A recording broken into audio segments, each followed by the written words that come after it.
اعوذ باللہ من الشیطان الرجیم بسم اللہ الرحمن الرحیم۔ اب یہ آج بڑی اہم آ رہی ہے فطرت انسانی کے اعتبار سے۔ ظاہر بات ہے کہ چونکہ یہاں خاص طور پر میں نے عرض کیا تھا کہ یہود کی طرف ایک جو ہے وہ ایک روح سخن موجود ہے اہل کتاب کی طرف، اور اس واقعے کے اندر تو خاص طور پر جن لوگوں کے اندر کہ یہ دنیا کی محبت زیادہ شدید ہوتی ہے، تو اس کا ایک اثر بتا رہے ہیں کہ یہ واقعتاً اللہ نے فطرت انسانی میں رکھی ہے، اس لیے کہ یہ دنیا جو ہے اسے اللہ نے چلانا ہے، اس کی رونقیں رکھنی ہے جب تک اس کی مرضی ہے، قیامت تک تو اسے آباد رکھنا ہے۔ اولاد پیدا ہوگی تو دنیا قائم رہے گی، نسل چلے گی، مرد اور عورت کی ایک دوسرے کے ساتھ کشش ہوگی تو اولاد پیدا ہوگی، اور یہ تمام چیزیں جو ہیں، دولت کی کوئی طلب ہوگی تو آدمی محنت کرے گا، مشقت کرے گا، کمائے گا، تو اس لیے یہ چیزیں فطرت انسانی میں ہیں، یہ بیسک اینیمل انسٹنکٹس ہیں۔ بس ضرورت اس بات کی ہوتی ہے کہ انسٹنکٹس کو دبا کر رکھا جائے، اللہ کی محبت، اللہ کی شریعت کو اس سے بالا تر رکھا جائے، بس یہ نہیں ہے کہ ان کو ختم کر دیا جائے۔ سیلف اینیہیلیشن اسلام میں نہیں ہے، یہ رہبانیت ہے کہ اپنے نفس کو کچل دو، ختم کر دو، نہیں، سیلف کنٹرول، اپنے آپ کو کنٹرول میں رکھو۔ یہ منہ زور گھوڑا ہے نفس انسانی کا، لیکن جتنا طاقتور گھوڑا ہوگا اتنا ہی آپ کے لیے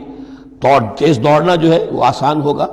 لیکن جتنا منہ زور اور طاقتور گھوڑا ہے اتنا ہی اسے قابو میں رکھنے کی ضرورت بھی ہے، ورنہ اگر اس کے رحم و کرم پر سوار آ گیا تو جہاں چاہے گا پٹخنی دے دے گا۔ تو اس اعتبار سے سیلف کنٹرول ہو، گھوڑا پورا قابو میں ہو۔ البتہ یہ ہے کہ سیلف کو، اپنے نفس کو، اس کو کچل ڈالنا، سیلف اینیہیلیشن، یہ اسلام میں نہیں۔ زین للناس حب الشہوات من النساء، مزین کر دی گئی ہے لوگوں کے لیے ایک تو محبت جو ہے، شہوت کی محبت خواتین کے بارے میں۔ اب دیکھیے یہاں بھی قرآن مجید گویا کہ ایک طرح سے تائید کر رہا ہے فرائڈ کی۔ اس کے نزدیک سب سے پورٹنٹ فیکٹر جو ہے، سب سے پورٹنٹ جو موٹیو ہے انسان کا، وہ سیکس ہے، اور یہاں بھی اللہ تعالیٰ نے سب سے پہلے اسی کا ذکر کیا ہے۔ اگرچہ میرے نزدیک ضروری نہیں ہے، اس لیے کہ دوسری جگہوں پر پیٹ جو ہے، معاشی ضرورت یہ اس سے بھی سخت ہو جاتی ہے، لیکن یہ کہ واقعتاً یہ حضور نے بھی فرمایا ہے صلی اللہ علیہ وسلم، ما ترکت بعدی فتنة اضر علی الرجال من النساء،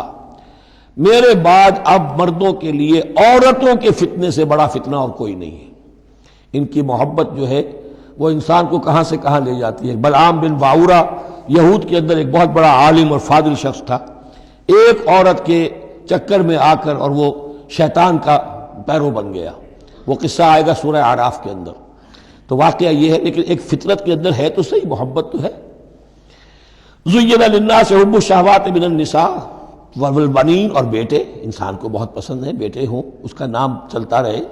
بڑھاپے کا سہارا بنے، والقناطیر المقنطرۃ من الذهب والفضہ،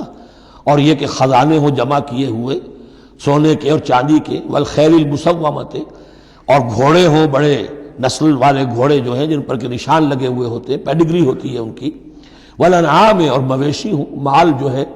پنجاب میں اور سرائکی کے علاقے میں مال کہتے ہی جانوروں کو ہیں، ان حیوانات کو ہیں مال مویشی، والانعام والحرث، اور کھیتی۔ ذالک متاع الحیات الدنیا، بس جو نقطۂ اعتدال ہے وہ یہ ہے کہ جان لو یہ ساری چیزیں اس دنیا کی زندگی کا ساز و سامان ہے، اس زندگی کے لیے ضروریات کی حد تک ان سے فائدہ اٹھانا، اس میں کوئی بری بات نہیں، لیکن واللہ عندہ حسن المآب، لیکن اللہ کے پاس ہے اچھا لوٹنا۔ وہ جو ہے جو اللہ کے پاس ہے اس کے مقابلے میں یہ کچھ بھی نہیں۔ اگر یہ ایمان بالآخرہ ہے تو پھر تو انسان ان تمام چیزوں کو، اپنے تمام جذبات و میلانات کو ایک حد کے اندر رکھے گا، اس سے آگے نہیں آنے دے گا۔ لیکن اگر ان میں سے کوئی ایک شے بھی اتنی زوردار ہو گئی اس کی محبت کہ آپ کے دل کے اوپر اس کا قبضہ ہو گیا تو بس آپ گئے، اب وہی ند ہے،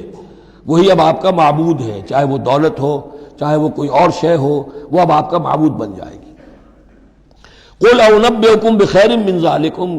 ان سے کہیے کہ کیا میں تمہیں بتاؤں کہ ان تمام چیزوں سے بہتر شے کون سی ہے؟ للذین اتقوا عند ربہم جنات تجری من تحتہا الانہار خالدین فیہا، وہ لوگ کہ جو اپنے رب کا تقوی اختیار کرتے رہے۔ تقوی یہی ہے کہ اپنے نفس کا بھی حق ہے دو، ان لنفسک علیک حقا، لیکن ناجائز راستے سے نہیں۔ تمہارے پیٹ کا بھی حق ہے، اس کا ادا کرو، لیکن عقل حلال سے۔ تمہاری اولاد کا تم پر حق ہے، ان لنفسک علیک حقا وان لزوجک علیک حقا وَإِلَّا نِزَوْرِكَ عَلَيْكَ حَقًّا، تمہارے ملاقاتی آتے ہیں ان کا بھی تم پر حق ہے، وہ حقوق ادا کرو، لیکن اللہ سے اوپر کسی حق کو فائق نہ کر دینا، بس یہ ہے اصل بات۔ اگر تو یہ اگر حفظ مراتب نہ کنی زندگی، اگر یہ حفظ مراتب نہیں ہوگا تو گویا کہ اب آپ گئے، دین اور دنیا سب گئی۔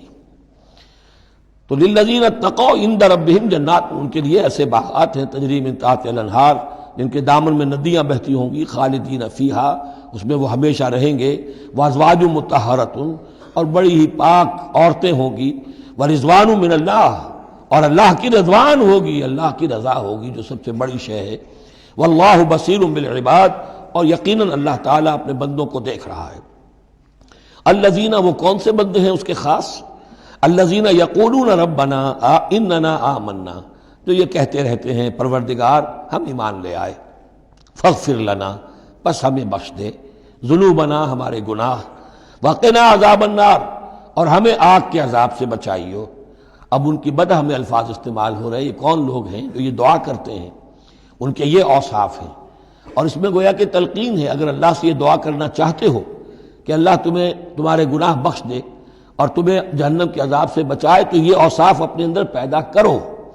الصابرین والصادقین والقانتین والمنفقین والمستغفرین بالاسحار، صبر کرنے والے اور راست باز، راست بازی میں راست گوئی بھی ہے، راست کردار بھی ہے، عمل بھی آپ کا صحیح صحت پر ہو، درستی پر ہو، اور قول بھی صحیح اور درست ہو۔ والقانتین، فرما بردار، والمنفقین، اللہ کی راہ میں خرچ کرنے والے، والمستغفرین بالاسحار، اور جو جس کو آپ کہتے ہیں small hours of the morning, وہ جو سحر کا وقت ہے، سحری کا وقت ہے، اس میں استغفار کرنے والے۔ ایک تو نمازیں ہیں جو 5 نمازیں ہیں، لیکن خاص وہ وقت جو ہے اس میں جب کہ فرمایا گیا ہے کہ رات کے آخری حصے میں اللہ تعالیٰ نزول فرماتا ہے سمائے دنیا تک، اور پھر ایک ندا ہوتی ہے، حل من مستغفر فاغفر لہ، حل من سائل فاعطیہ، ہے کوئی استغفار کرنے والا کہ میں اسے معاف کر دوں، ہے کوئی کچھ مانگنے والا کہ میں اسے عطا کر دوں۔ ہم تو مائل بکرم ہے، کوئی سائل ہی نہیں، راہ دکھلائیں کسے، رہرو منزل ہی نہیں۔ صدق اللہ العظیم۔